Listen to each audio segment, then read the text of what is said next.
오늘 저희는 서유리 문답으로 살아내다 32번째 시간으로 제9계명 내 이웃에 대하여 거짓 증언하지 말라와 연달아 마지막 계명인 10번째 계명 제10계명 내 이웃의 집을 탐내지 말라라는 내용을 살펴볼 예정입니다.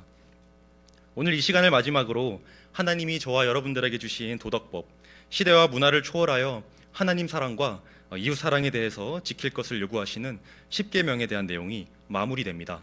그래서 이 시간을 통하여서 1계명부터 10계명까지 하나님이 허락하신 계명을 다시 한번 잘 정리하고 되새기는 여러분들이 되시기를 소망합니다. 우리는 인생을 살아가며 참 많은 순간에 거짓말이라는 것을 하기도 하고 또한 듣기도 합니다. 그렇기 때문에 이 10개의 계명 중 특히나 더 피부에 와닿는 것이 이 거짓말에 대한 계명이기도 합니다. 그만큼 우리는 일상 속에서 거짓말과 많이 맞닿아 있기 때문에 그렇습니다. 표준국어 대사전을 찾아볼 때 이 거짓말이라는 단어는 사실이 아닌 것을 사실인 것처럼 꾸며대어 말을 함, 즉 그 목적과 그 의도는 불분명하지만 어떤 사람이 어떤 사실에 대해서 있는 그대로 말하고 있지 않음을 의미합니다. 앞서 말씀드린 대로 그 목적과 의도에 따라서 이 거짓말에도 여러 종류가 있다는 것을 우리는 경험적으로 알 수 있습니다. 때로는 어떤 사람이 전혀 의도하지 않았음에도 불구하고 거짓말이 되는 경우도 있지요. 알지 못함에서 나오는 거짓말, 무지에서 나오는 거짓말입니다. 실수로 다른 사실을 말해서 결과적으로 거짓말이 되는 경우지요. 이런 경우는 보통 그 거짓말을 한 사람을 크게 정죄시하거나 그 사람을 크게 탓하지는 않습니다. 예를 들면 텔레비전이 처음 보급되던 때를 기억하십니까? 그 보급되던 시절에 사람들은 화면 속 세상에 대해서 무엇이라 생각했습니까? 화면 속 사람이 움직이는 것을 보고 그 원리를 알지 못하는 사람이 TV 뒤에 사람이 있다 라고 말하기도 했습니다. 이 말은 분명 거짓이긴 합니다. 그러나 그렇다고 해서 그 말에 책임을 묻거나 하지는 않습니다. 악한 의도가 없는 거짓말 중에는 지나가는 말로 그저 장난을 위한 거짓말도 있을 수 있습니다. 어린 아이들을 훈육하는 부모가 울고불고 하는 그 아이에게 울다가 웃으면 엉덩이에 뿔 난다와 같이 사실이 아님에도 특정한 교육적 목적을 위한 거짓말일 때가 있지요. 또 어떠한 거짓말들은 굉장히 의도적으로 그것이 거짓말인 줄 알면서도 사실과 다르게 말할 때가 있습니다. 그것이 거짓말인 줄 알면서도 악의적으로 하는 경우를 말하는 것입니다. 성경 속에서도 이러한 경우가 굉장히 자주 나오는데요. 야곱이 형 에서를 속여 장자권을 얻는 장면이라던가 또는 아주 유명한 사건이지요. 열왕기상에 나오는 북이스라엘의 아합 왕을 위해서 이세벨이 나봇의 포도원을 탈취하기 위해서 거짓 증인들을 세웁니다. 그렇게 하여 나봇이 하나님과 아합 왕을 저주했다라고 사주하는 장면은 성경 속 거짓 증언의 아주 대표적인 장면일 것입니다. 이와 같이 거짓말은 우리의 일상 속에서도 성경 속에서도 빈번히 등장하는 매우 가까이 있는 죄일 수 있다는 것입니다. 그러면 성경에서는 또 그 말씀을 체계적으로 정리한 신앙의 지침서가 되는 웨스트민스터 소요리 문답에서는 이 거짓말에 대해서 무엇이라고 말하고 있습니까? 제76문에서는 이와 같이 말합니다. 제가 질문을 읽으면 여러분들이 답을 해주시기를 바랍니다. 제9계명은 무엇입니까? 제9계명은 내 이웃에 대하여 거짓 증거하지 말라입니다. 하나님이 주신 이 9번째 계명은 당시 시대상을 이해해서 살펴볼 필요가 있습니다. 단순히 9번째 계명은 거짓말하지 말라가 아니라 내 이웃에 대하여라는 추가적인 설명이 들어가기 때문에 그렇습니다. 내 이웃에 대하여 거짓 증언하지 말라라는 이 말 안에는 굉장히 법정적인 성격의 용어와 내용들이 들어가 있습니다. 법정에서 쓸 법한 내용들과 용어들이라는 것이지요. 당시 시대상에서 이스라엘은 공동체를 이루며 살아가기 때문에 사람과 사람 사이에 수많은 갈등들과 시비들이 일어나기 마련이었습니다. 그러면 그 갈등을 해소하기 위해서는 누군가는 이 법정의 우두머리로서 그 사건들을 심판해야만 했습니다. 그러나 그 방법이 지금처럼 어떤 과학수사팀을 꾸려 사건을 조사하면 참 빠르고 좋겠지만 그렇게 할 수 있는 환경도 기술력도 되지 않았습니다. 그래서 하나님은 날마다 발생되는 시비로 인한 재판이 좀 더 공정하고 좀 더 그 재판관의 판결이 올바르게 되기 위해서 공동체의 규칙을 하나 세우십니다. 그것이 바로 신명기 19장 15절인데요. 이와 같습니다. 사람의 모든 악에 관하여 또한 모든 죄에 관하여는 한 증인으로만 정할 것이 아니요 두 증인의 입으로나 또는 세 증인의 입으로 그 사건을 확정할 것이며 어떠한 사람이 죄의 심판을 받기 위하여 한 증인의 입술로는 억울한 일이 발생할 수 있기 때문에 두세 사람의 증인으로 사건을 확정한다라는 규례인 것입니다. 그러나 여기에는 한 가지 전제가 있습니다. 증언을 하는 증인들의 말이 참되다는 가정하에 그 사건이 억울하게 판결나지 않는 것입니다. 하지만 죄성으로 오염된 인간의 공동체 속에서는 이 규례는 그다지 선하게 사용되지 못했습니다. 사람들은 이 규례를 악용하는 데 서슴지 않았고 그로 인해 수많은 사람들이 피해를 입고 목숨을 잃게 된다는 것을 우리는 쉽게 알 수 있습니다. 무엇 때문입니까? 바로 거짓 증언 때문입니다. 그러므로 이 거짓 증언은 이웃에게 막대한 피해를 끼치는 행위로서 반드시 짓지 말아야 할 죄 아홉 번째 규례의 배경이 되는 것입니다. 5계명부터 10계명, 이웃 사랑에 관한 강령에서 가장 중요한 것 중 하나인 이웃을 하나님의 형상과 같이 생각하는 것, 이것을 완전히 파괴하는 행위가 거짓 증언이라는 것이지요. 그래서 웨스트민스터 소유리 문답 77문은 그 9계명에서 요구하는 바에 관하여 다음과 같이 말합니다. 전과 같이 제가 문을 읽고 여러분들이 답을 해주시면 되겠습니다. 무엇이 제9계명에서 요구됩니까? 특히 증거할 때 사람과 사람 간의 진실을 보존하고 증진하며 우리 자신과 이웃의 선한 이름을 보존하고 증진할 것을 요구합니다. 9계명의 요구는 결코 소극적이지 않습니다. 거짓 증언을 하지 않음으로써 그저 그것이 옳기 때문이다 라고 말하지도 않습니다. 거짓 증언을 하지 않음으로써, 즉 반대로 말하면 참된 증언을 함으로써 하나님의 형상을, 존재를 보존하며 증진한다는 것입니다. 우리는 이 아홉 번째 계명을 너무나도 소극적으로 생각할 때가 많습니다. 그저 내가 본 어떠한 것에 대해서 거짓말하지 않으면 괜찮다라고 생각하는 것이지요. 내 주위에 어떤 사람이 억울한 누명으로 인해서 극심한 영적 고통에 시달리고 있습니다. 그러나 그것에 휘말리면 나도 힘들어질 게 뻔하니까 쉬쉬하는 것, 침묵하는 것, 거짓말하지 않는 것이니 괜찮을까요? 그렇지 않다는 것입니다. 내가 일하는 일터에서 불의한 일들이 일어납니다. 말씀을 기준으로 볼 때 분명히 잘못된 것들입니다. 그러나 침묵합니다. 말할 수 없습니다. 그 불의한 일에 대해서 고개를 끄덕이며 입으로 거짓말을 범하는 것은 죄가 되니 아무 말을 하지 않는 것입니다. 레위기 5장에서는 이와 같은 상황에 대해서 증인의 역할을 분명히 다시 한번 말하고 있습니다. 레위기 5장인데요. 제가 읽겠습니다. 만일 누구든지 저주하는 소리를 듣고서도 증인이 되어 그가 본 것이나 알고 있는 것을 알리지 아니하면 그는 자기의 죄를 져야 할 것이요 그 허물이 그에게로 돌아갈 것이며, 공동체 내에서의 보존과 증진과 하나님 형상의 회복을 위해 명한 규례는 단호하게 말하고 있습니다. 거짓임을 알고도 거짓 증언을 하지 않기 위해 나의 이웃이 해를 당한다면 그것이 가장 적극적인 거짓말이라 하는 것입니다.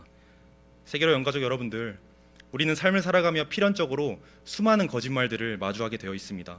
악의가 없는 거짓말들, 좋은 의도로 사람을 살리기 위한 선한 거짓말들, 때로는 누군가를 모함하기 위한 악의적인 거짓말들, 수도 없는 거짓말들이 우리를 애워싸며 우리의 판단을 요구합니다. 그러나 우리가 기억해야 할 것은 하나님의 강령의 주된 관심사는 생명을 살리고 보존하시는 것, 하나님의 형상을 해치지 않는 것이라는 사실을 기억하시기를 바랍니다. 사람을 살리기 위해서 한 거짓말이 내가 해를 입을까 두려워 거짓말하지 않는 침묵으로 사람을 죽이는 것보다 죄가 될 수 없다라고 하는 것입니다. 가장 중요한 것은 공동체를 세워가는 것입니다. 아홉 번째 계명이 주는 피상적인 내용에 근거해서 사실주의에 빠져서는 안 됩니다. 거짓말 자체가 죄라고 절대시하여 모든 상황을 판단해서도 안 됩니다. 가장 중요한 가치 기준은 생명에 있는 것입니다. 그렇기에 이 아홉 번째 계명은 이웃에 대하여라는 수식구를 말하고 있는 것입니다. 그래서 웨스트민스터 소유리 문답 제78문에서는 무엇이라고 말합니까? 제가 읽고 여러분들이 답하겠습니다. 무엇이 제9계명에서 금지됩니까? 제9계명은 우리 자신과 이웃의 선한 이름을 손상하는 것은 무엇이든지 금합니다. 이웃의 선한 이름, 곧 그 존재를 손상하고 파괴하는 것, 공동체를 허물고 무너뜨리는 것, 하나님의 형상, 그리고 그 생명을 해치는 것은 무엇이든지 금한다라고 말하는 것입니다. 거짓말이라는 사실 자체가 기준이 아닙니다. 생명이 기준인 것입니다. 이어서 마지막 계명인 10번째 계명은 앞선 사람의 요구에 관한 계명들을 정리해주며 그것들이 어디로부터 파생했는지를 명확하게 설명하고 있습니다. 소유리 문답 제79문을 제가 읽고 여러분들이 답하시겠습니다. 제10계명은 무엇입니까? 제10계명은 탐내지 말라. 내 이웃의 아내나 그의 남종이나 그의 여종이나 그의 소나 그의 나귀나 물은 내 이웃의 소유를 탐내지 말라입니다. 10계명에서 말하고 있는 주제는 인간의 탐심입니다. 이 탐심으로부터 수많은 죄가 비롯됩니다. 이웃의 물건을 탐하는 마음이 도둑질로 이어지고 시기하는 마음이 살인으로 이어집니다. 성경은 이 탐심을 그래서 명확히 죄라고 규정합니다. 탐심의 가장 무서운 점은 겉으로 드러나지 않는다는 것에 있습니다. 부모를 거역하고 살인하고 간음하고 도둑질하고 거짓 증언하는 것은 쉽게 겉으로 드러납니다. 그러나 이 탐심은 조용한 암살자와 같이 내 마음속을 조금씩 도려냅니다. 그 가장 큰 패단은 이 탐심으로 인하여 나 스스로가 그 무엇에도 만족하지 못하는 것에 있습니다. 즉 자족하지 못하게 함에 있습니다. 탐심은 우리를 자족하지 못하게 합니다. 그 어떤 것에도 만족하지 못하게 한다는 것이지요. 그래서 남의 것을 탐하게 되는 것입니다. 내가 가진 것에 만족하지 못하고 남이 가진 것에 눈길이 가는 것입니다. 이웃에 대하여 시기하고 질투하고 사랑할 수 없게 만듭니다. 탐심의 가장 무서운 점은 바로 여기에 있습니다. 그런 맥락에서 웨스트민스터 소유리 문답 80문에서는 10번째 계명이 우리에게 무엇을 요구하는지를 명확하게 말합니다. 제80문입니다. 무엇이 제10계명에서 요구됩니까? 제10계명은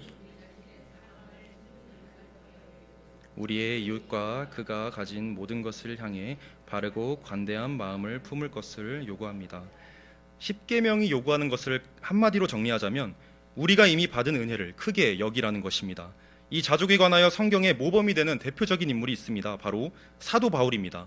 다메섹 도상 이후에 바울의 삶은 결코 인간적인 시선에서는 넉넉지 못했습니다. 그는 매 순간 사방으로는 우겨쌈을 당하였고 죽을 뻔한 고비를 몇 번이고 맞이합니다. 하나님 나라 복음 증거를 위해 불철주야 하나님의 말씀을 강론하고 교회를 세우며 동시에 줄이고 헐벗고 수많은 오해와 비난을 들으며 전도의 장을 확장해 나갑니다. 그렇게 약 10년이 넘는 시간 동안 바울은 자신의 몸, 성한 곳 어디 하나 없이 세 차례의 전도 여행을 마치고 전도 보고를 위해 예루살렘으로 돌아갑니다. 그러나 그곳에서 기다리고 있던 것이 무엇입니까? 이방인인 헬라인 드로비모를 예루살렘 성전 유대인의 뜰에 데리고 들어갔다는 그 억울한 누명으로 인해서 투옥됩니다. 뿐만 아니라 바울은 예루살렘 감옥에 그치지 않고 가이사랴로 이송되어 총독 벨릭스와 베스도와 아그리빠 왕 앞에서 여러 차례 신문을 받습니다. 그리고 결국 황제의 판결을 위해서 로마 자택에 감금됩니다. 그때 바울이 쓴 4개의 서신서 중 하나인 빌립보서에서는 바울은 현재 상황에 대해 빌립보 교인들에게 이와 같은 위로의 메시지를 전하는 것입니다. 아주 유명한 구절인데요. 빌립보서 4장 11절을 제가 읽어보겠습니다. 내가 궁핍함으로 말하는 것이 아니니라 어떠한 형편에든지 나는 자족하기를 배웠노니. 바울은 자신의 투옥 생활로 인해 밖에 있는 자들에 대한 부러운 점들이나 불평을 말하지 않습니다.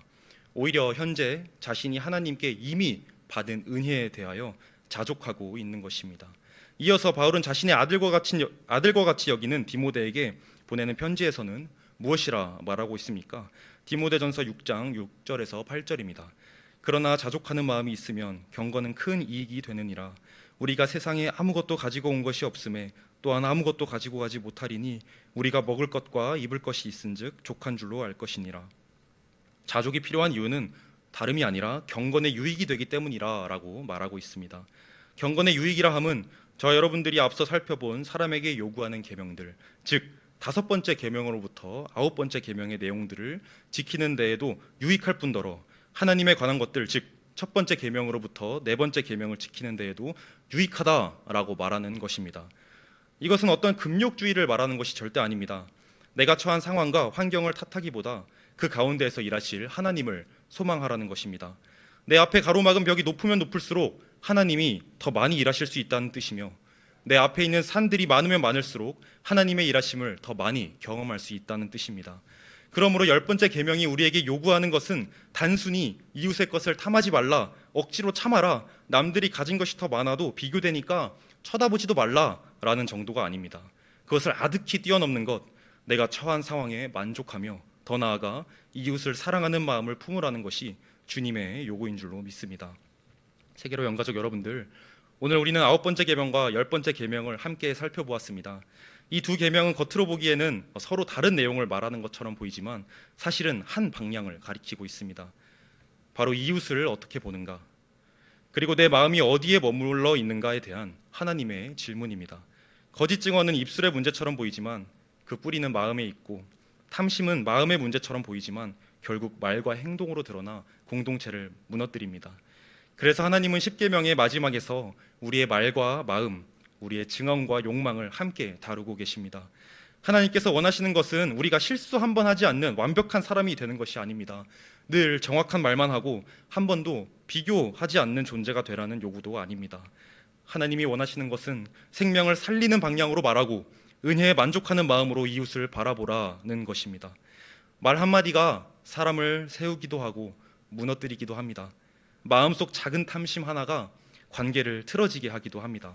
그러나 반대로 진실한 말 한마디와 자족하는 마음 하나가 공동체를 살리고 더 나아가서 하나님의 형상을 회복하게 하기도 합니다.